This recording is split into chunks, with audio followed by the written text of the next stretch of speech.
오늘 우리에게 주신 하나님의 말씀은 신명기 15장 12절부터 23절의 말씀입니다.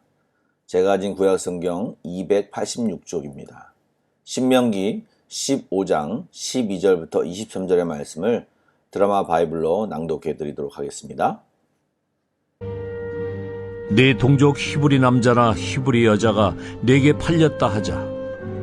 만일 6해 동안 너를 섬겼거든 7째 해에 너는 그를 놓아 자유롭게 할 것이요, 그를 놓아 자유하게 할 때에는 빈손으로 가게 하지 말고 네 양무리 중에서와 타작마당에서와 포도주 틀에서 그에게 후히 줄지니 곧 네 하나님 여호와께서 네게 복을 주신 대로 그에게 줄지니라.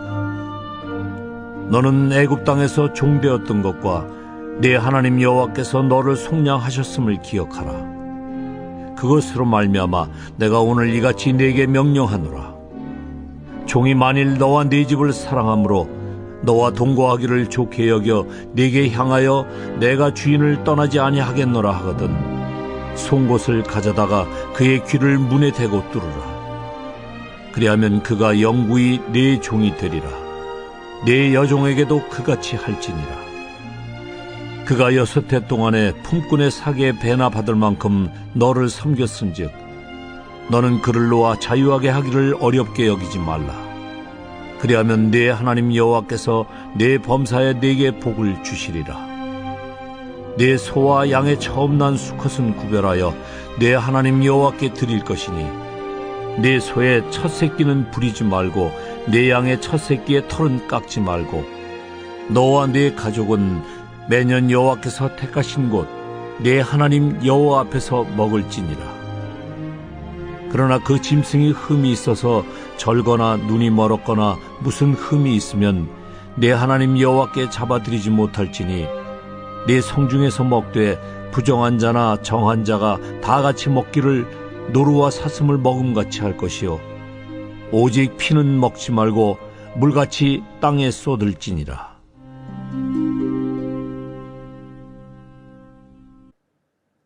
오늘도 어제에 이어 면제년, 즉 안식년에 대한 내용입니다. 종으로 팔린 사람을 자유롭게 해주는 그런 규례를 설명하고 있는데, 어제와 비슷하게 종으로 팔려 6년 동안 일했다면 7째 해, 7년째 되는 해에는 그를 자유롭게 풀어주는 제도입니다. 이것은 각박한 세상 속에서 물건처럼 팔려온 자신의 형제자매를 동등하게 하나님의 백성으로 대해주고 이제 그를 사랑하여 다시 자유롭게 풀어주어 이제 다시 제대로 살아보라는 하나님의 마음이 느껴집니다. 또한 이 주인이 그 정을 돌려보낼 때에 빈손으로 보내지 말고 하나님이 그에게 주신 복에 따라 양이나 곡식이나 포도주를 줄 것을 말씀하고 있습니다. 아마도 그것은 이제 자유인이 되어 직업을 찾거나 정착을 위한 자금으로 쓰여지지 않을까 생각됩니다. 어쨌든 자유를 얻은 형제자매들에게 주인이 받은 복을 나눠주어 베풀라는 하나님의 말씀인 것입니다. 그런데 하나님이 이 부분을 설명하면서 애굽때를 거론하시고 기억나게 하십니다. 너희 이스라엘 백성은 종살이했던 사람이다. 그런데 하나님이 조건 없이 그 애굽에서 구원해 주시고 이렇게 멋지게 살도록 해주신 것을 기억하며 이제 베푸는 삶, 주는 삶을 살 것을 명령하고 있는 것입니다. 여기서 우리는 좀 생각해 보아야 될 문제가 있죠. 정말 이렇게 주인이 자기가 부렸던 종을 내보내고 그 종에게 일정한 양식을 주어 내어 보내는 것은 주인의 입장에서 볼 때 적지 않은 손해라고 생각할 수 있습니다. 그런데 하나님께서 이것을 주인에게 왜 요구하시는 것일까요? 그것은 지금 내가 가진 복, 네가 누리고 있는 그 풍족함, 그것은 네가 무언가를 잘해서라기보다는 다 하나님의 은혜이고 하나님의 은혜로 내가 살고 있음을 드러내어 행동하라고 도전하고 있는 것입니다.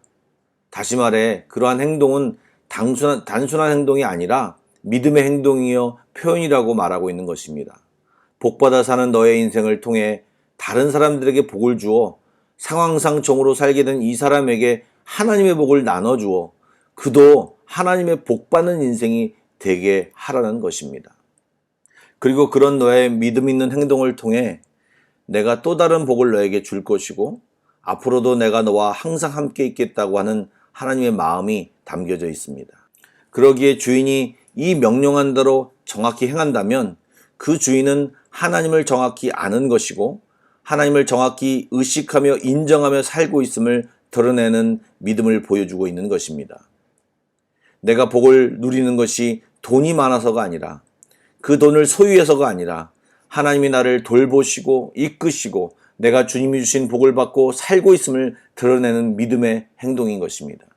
또한 이런 행동은 나의 인생의 진짜 주인은 여호와 하나님임을 온전히 드러내는 행동인 것입니다. 그 다음에 나오는 이 내용이 첫 번째 태어난 소나 양의 수컷을 하나님 앞에 드리는 내용입니다. 이러한 첫 새끼들은 하나님이 정하신 곳에 가져다가 하나님께 바친 뒤에 제사장과 그 가족들이 먹도록 하였습니다. 이것은 이스라엘 백성만이 가지는 은혜의 흔적입니다. 무슨 말이냐? 역시 출애굽 당시에 유월절 때 이스라엘의 장자들만이 살아났음을 기억하고 우리는 주로 인해 삽니다 라는 고백을 하는 행동인 것입니다. 이것도 역시 하나님을 믿는다고 하는 믿음의 표현이죠. 즉 첫 새끼를 주님 앞에 드린다고 하는 것은 이 첫 새끼 이후에 더 많은 짐승이 태어날 것을 믿습니다. 하나님 나의 인생을 지켜주십시오 라고 하는 것을 주님 앞에 선포하는 것입니다. 이것은 우리가 요즘 11조 같은 헌금을 드릴 때 이러한 정신이 담겨져 있어야 합니다.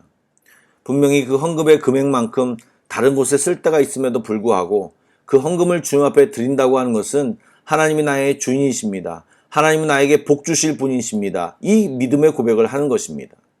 이러한 믿음의 고백이 담겨져 있는 헌금을 드릴 때 그것이 적든 많든 하나님 앞에 바쳐질 것이고 그것이 의미 있는 헌금이 될 것입니다. 오늘 말씀 속에 있는 이 두 가지 행동 지침은 하나님을 진짜로 신뢰할 때 그리고 제대로 된 믿음을 가지고 살아갈 때 순종할 수 있는 하나님의 명령인 것입니다. 이러한 믿음의 행동들을 할 수 있는 것은요, 과거에 체험한 하나님을 기억하는 행동이요, 또한 그것을 기억하며 오늘도 나의 믿음을 행동하는 것이고 이제 오늘 나의 믿음의 행동을 통하여 이제 미래의 하나님의 복을 기대하는 행동이 모두 포함된 것입니다. 이러한 복받을 행동을 하여서 삶 속에서 많은 복을 받는 모든 우리 한마음교회 성도가 되기를 간절히 축복합니다. 또한 마지막으로 한 가지 또 말씀드릴 것은 이러한 믿음의 행동을 통하여서 하나님은 헐벗은 자 그리고 하나님 앞에 삶을 맡긴 자들을 먹이시는 신묘한 하나님의 방법을 엿볼 수가 있습니다. 은혜를 사모하고 받은 은혜를 흘려보낼 때 주의 뜻은 우리를 통해서 이루어지고 그러한 삶을 통해서 메말랐던 곳이 살아나고 은혜의 강물이 흘러서 많은 사람들이 주의 은혜를 누리게 되는 것입니다. 우리는 이렇게 이 세상에서 은혜의 통로, 축복을 나누어 주는 자로 살아야 하는 것입니다. 이러한 하나님의 마음을 알고 오늘도 우리의 삶을 결단하여 하나님을 기쁘시게 하고 우리가 은혜의 통로가 되어 주의 뜻을 이루는 귀한 삶을 사시는 저와 여러분이 되기를 간절히 소원합니다. 기도하시겠습니다. 우리의 생명을 주관하신 하나님, 복의 근원이 하나님께 있음을 알고 주님을 바라보는 자들이 되게 하여 주시옵소서. 그 복의 모양으로 나타나는 것에 집착하지 않게 하여 주시고 하나님의 마음을 바로 알아 믿음 있는 자들로 살아가게 하여 주옵소서. 하나님, 주는 삶을 살게 하여 주십시오. 하나님, 드리는 삶을 살게 하여 주십시오. 그리고 그 믿음 때문에 하나님의 복을 받아 누리며 기쁘게 사는 저들 되게 하여 주시옵소서. 하나님, 한마음교회 모든 성도들에게 이러한 복이 충만하게 되기를 간절히 소원하오며 예수님의 이름으로 기도드립니다. 아멘.